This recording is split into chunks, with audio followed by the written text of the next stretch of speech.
Good morning, dear students. Today, we are going to discuss Hamlet, and we shall start from Act 1, Scene 2. We have discussed certain aspects of Hamlet in our earlier lectures also. Now we will see what William Shakespeare proposes in Act 1, Scene 2, and in further scenes. Act 1, Scene 2 begins with a messenger being sent to King of Norway, and we discussed how Claudius receives a message that Fortinbras, who is Prince of Norway, is going to attack Denmark. Behind that attack, there is a story. The story is that Hamlet Sr., present Prince Hamlet's father, he had a war with Norway and he was able to kill the king of Norway and annex certain territories of Norway.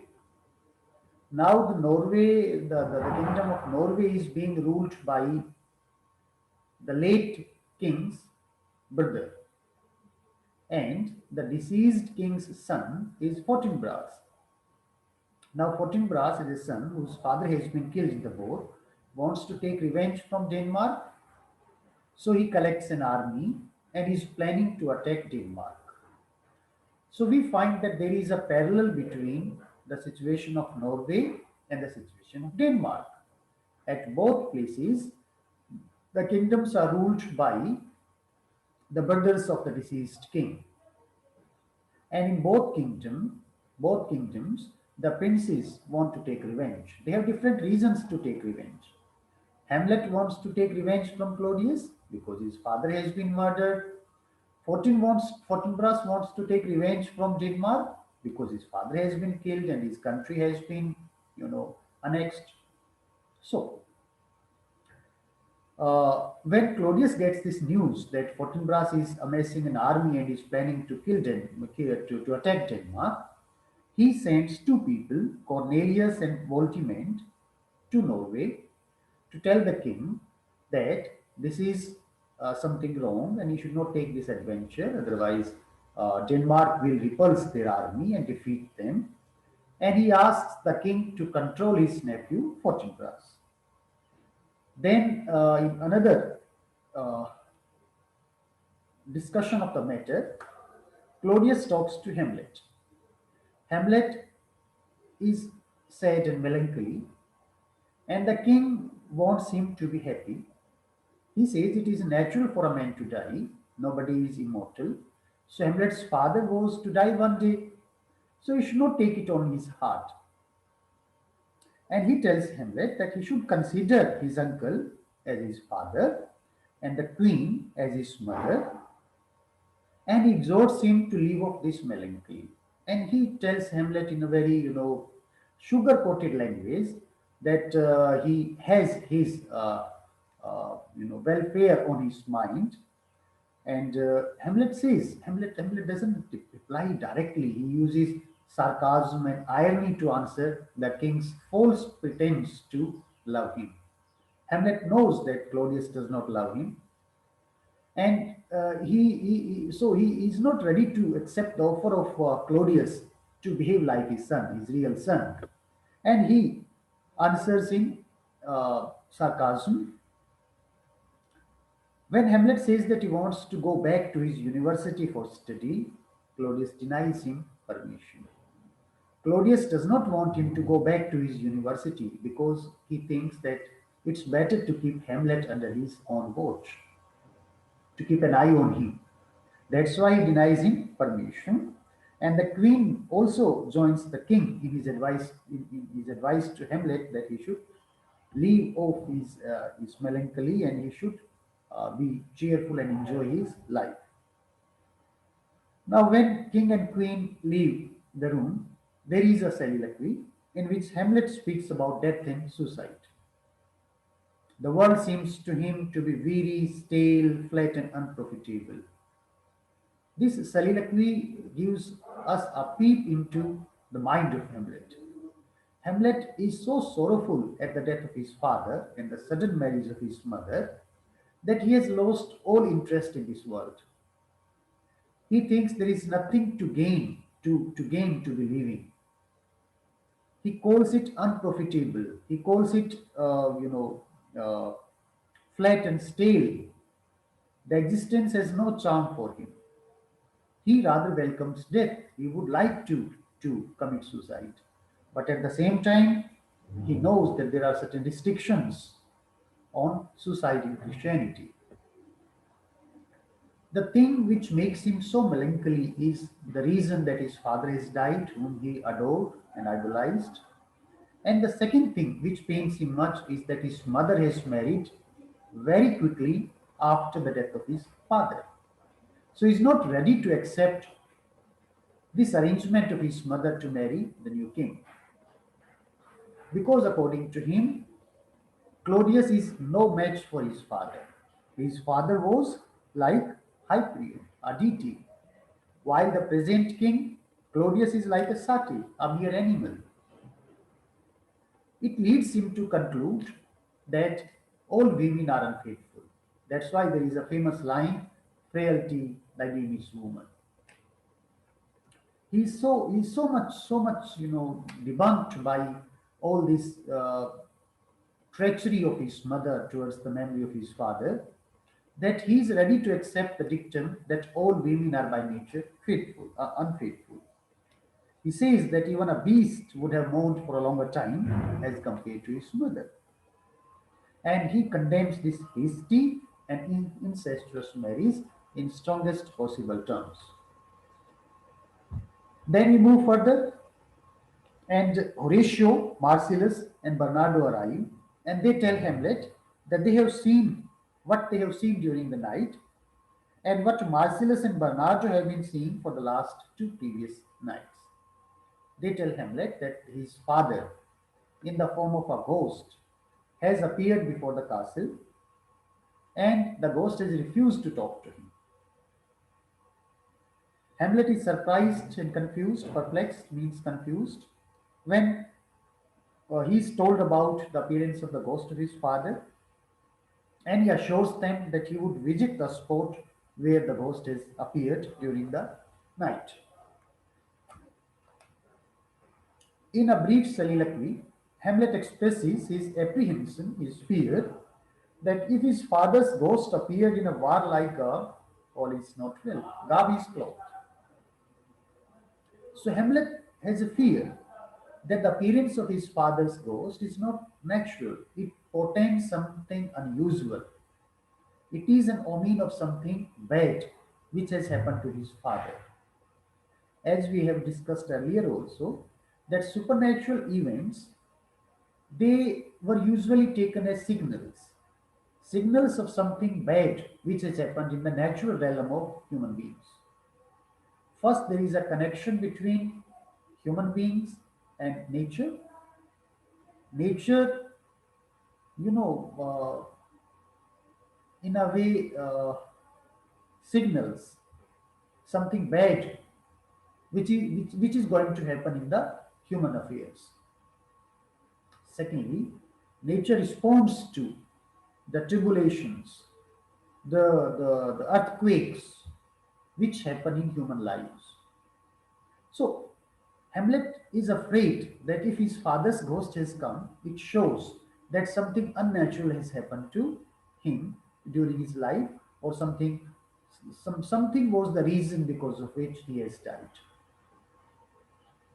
Now, what are the critical comments on this scene, Act 1, Scene 2? First thing, we are given a glimpse of Hamlet's character. His character is revealed. We are given some very important information regarding the marriage of Hamlet's widowed mother to Hamlet's uncle, who has ascended the throne of Denmark. This scene gives a galaxy of characters. Most of the major characters are introduced there. And we are given a background information how Claudius became the king of Denmark. That the earlier king, Hamlet Sr., has died, maybe in a certain mysterious circumstance, and the queen has married to Claudius very quickly, and that's why uh, Claudius has become the king. We are also introduced Hamlet, who is the hero of the play, And we are also given a glimpse into some of his major characteristics. He seems to be very sad and melancholy character. He is a reflective man. He is speculative by nature. He thinks too much. He likes to think about the reasons and consequences of actions before doing anything. So he is a speculative man. He is a meditative, thinking man. His melancholy is so pervasive that it is noticed by the king and the queen. And there are two soliloquies which are given in this particular scene. We also gather the information that Hamlet resents his mother's marriage with his uncle. He resents it and particularly emphasizes the indecent haste. How quickly she has recovered the death of her late husband and how easily she has married her uncle without waiting for the prescribed mourning period. Usually there was a mourning period of, let us say, certain months during which women used to mourn the death of their husbands. But she has not observed this proper ritual of following the prescribed mourning period. She has married very quickly after the death of her husband. Hamlet considers this marriage as an incestuous affair, a sexual relation between closely related people. And we also see how Hamlet is able to use sarcasm and irony in his conversation. When Claudius tries to show love towards him, he is not convinced. He knows that the king is only pretending. But since he is a king, he cannot directly tell him that he is pretending and he has no real affection for him. So the only device left for him is to use sarcasm and irony. व्यंग करता है उसके ऊपर. Hmm? He is also capable of employing a pun. Pun. Pun. What is a pun? Pun means a word having two meanings. Pun stands for a word having two meanings. So when Hamlet says that he is too much in the sun, Claudius calls him son, S-O-N. And Hamlet says he is too much in the sun, S-U-N. So he is playing upon words. But Claudius means to say that he is like a son to him. And Hamlet says he is too much in the sun, means he is too much exposed to his affection. That he is feeling heated because of his love. That his love is only arousing anger in him. So he is playing on word son, S-O-N and S-U-N, which have got two meanings. So while Claudius means to say that he loves him sincerely, Hamlet says that he is being excessively exposed to his love, and this love is creating only bitterness within him. It is only making him angry. We also get information about the king and the queen, what kind of person Claudius is, what kind of woman Gertrude is. The queen is no doubt very solicitous about the welfare of Hamlet. Gertrude seems to be a caring mother. She seems to be a solicitous mother, a caring mother. But the indecent haste with which she has married lowers her in our estimation. The readers, the audience, also censors her, criticizes her for marrying too easily and too fast after the death of her husband. As Hamlet puts it, O God, a beast that wants discourse of reason would have mourned longer.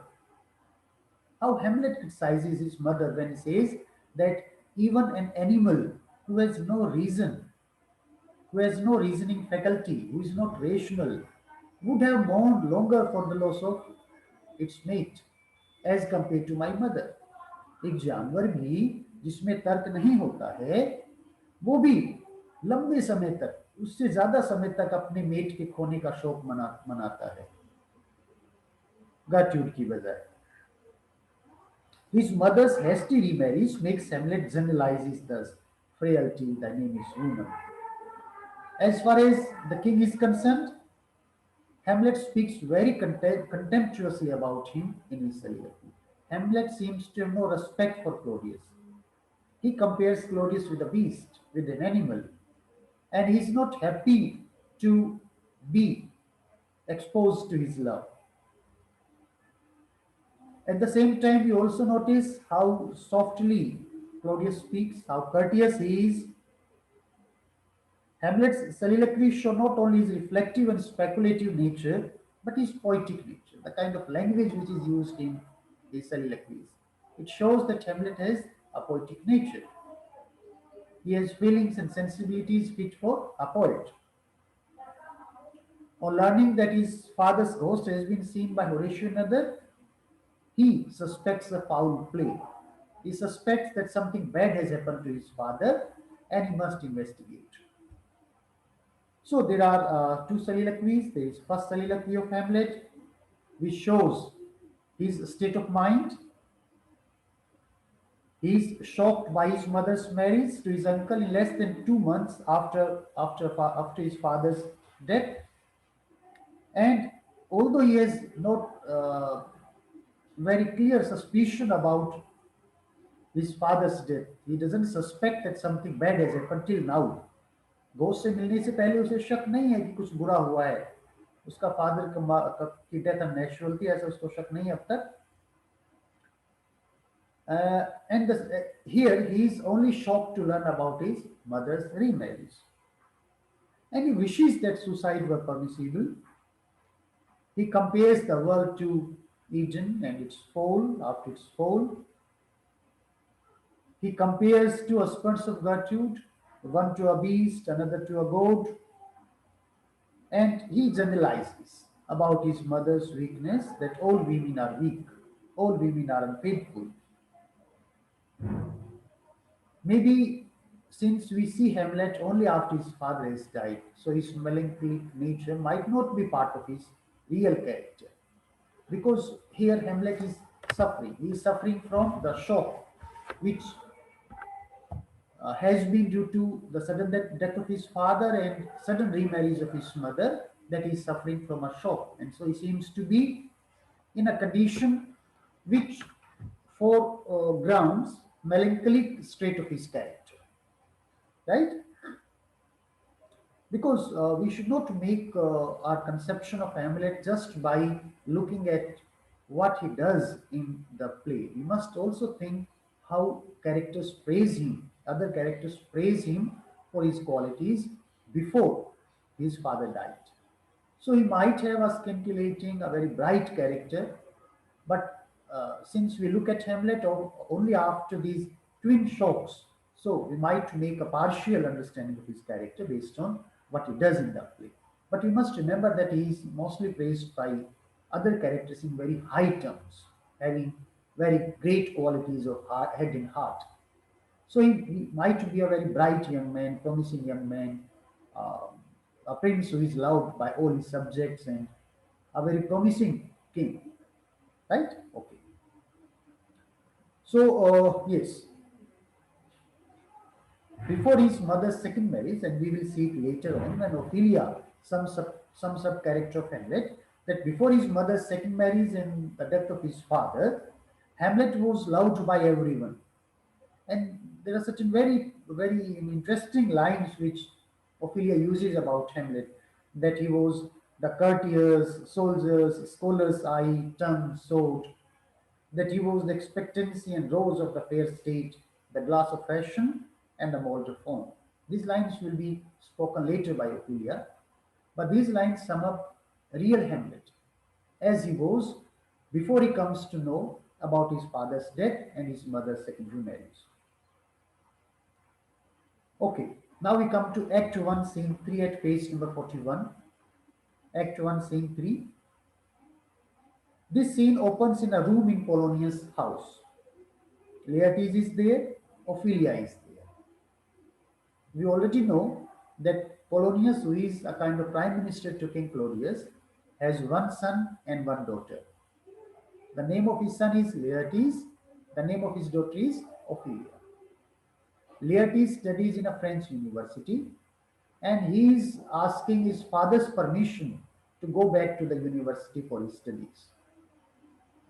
Laertes in this scene behaves like a big brother, an elder brother who likes to advise his younger sister. So before going to his university, Laertes here advises Ophelia on certain matters. And Polonius is, of course, there.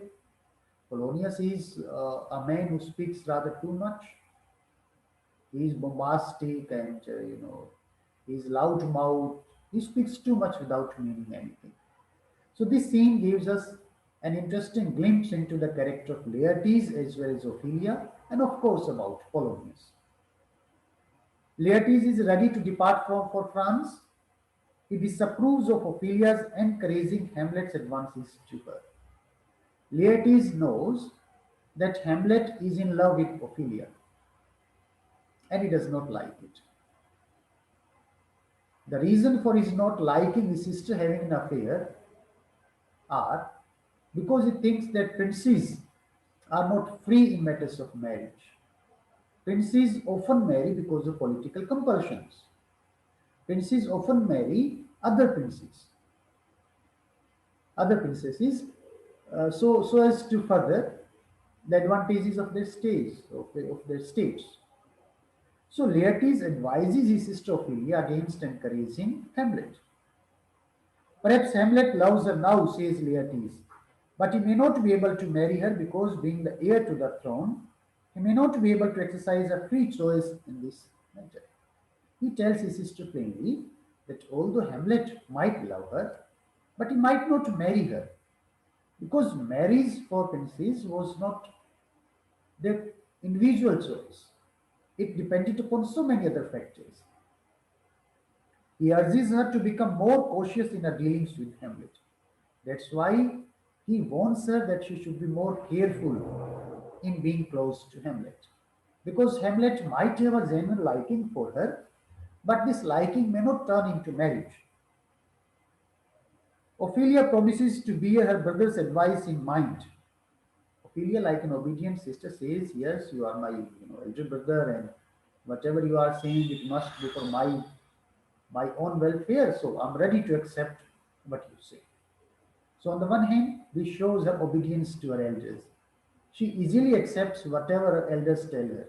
If her brother tells her that she should not love Hamlet, she says okay. If her father tells her that she should not do something, she says okay, right? But at the same time, we get a certain idea about her fondness of character when she advises her own brother to follow the path of self-restraint when he's abroad. She tells Laertes that whatever you are telling me, I accept it. Okay, you have my welfare in mind, but you should also follow the same advice when you are in Paris. It shouldn't be that you advise me, but you don't follow your own words. कि मुझे तो ठीक है कह दिया कि किसी से लव अफेयर नहीं करना है, लेकिन कहीं ऐसा नहीं है कि तुम खुद जाकर पेरिस के अंदर लव अफेयर करना शुरू कर दो। जो मुझे सिखा रहे हो वो अपनी जिंदगी में भी फॉलो करना। So she tells her elder brother very rightly, and it shows that there is some firmness of character within her. She is not as amenable as people usually think about her. Polonius comes and utters a few precepts for Laertes to follow when he goes to France.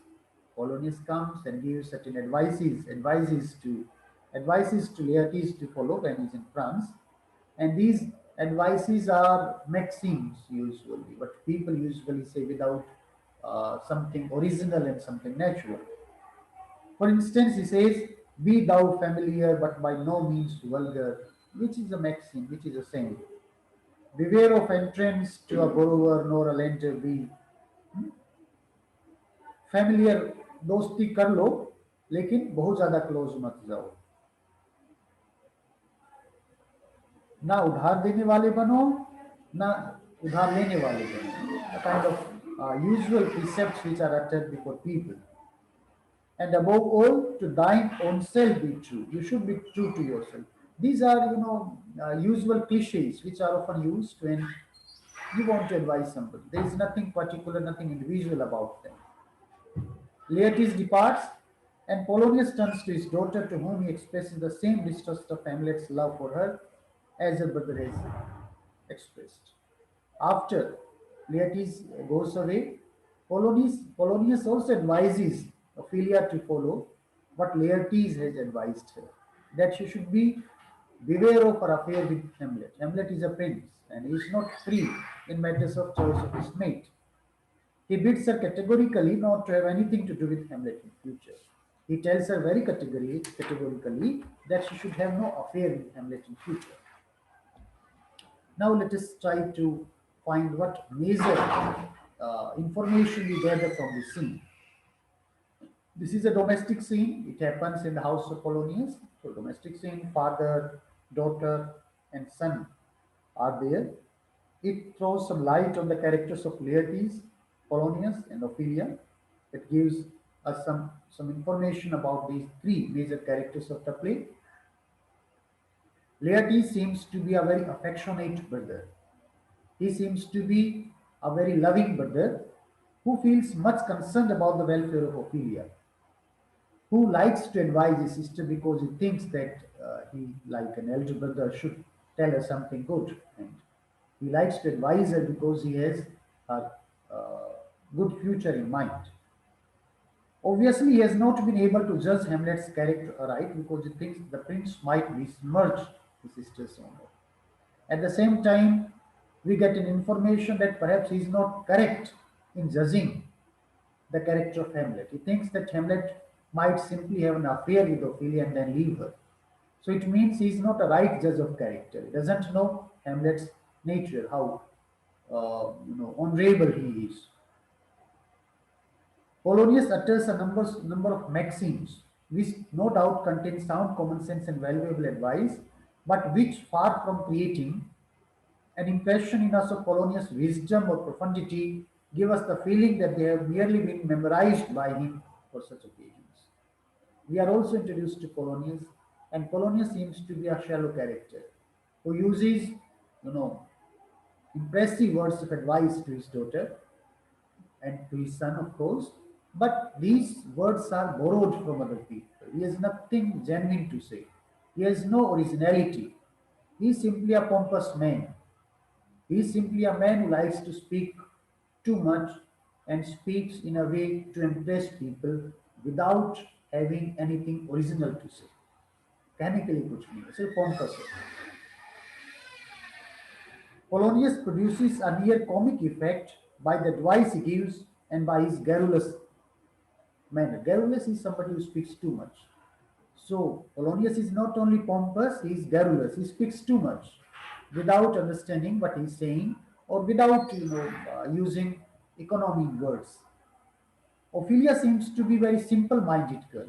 She seems to be innocent and simple-minded and obedient girl who gives correct answers to her father's questions and who shows a submissive nature by telling her father that she will obey his injunction not to encourage Hamlet's advances.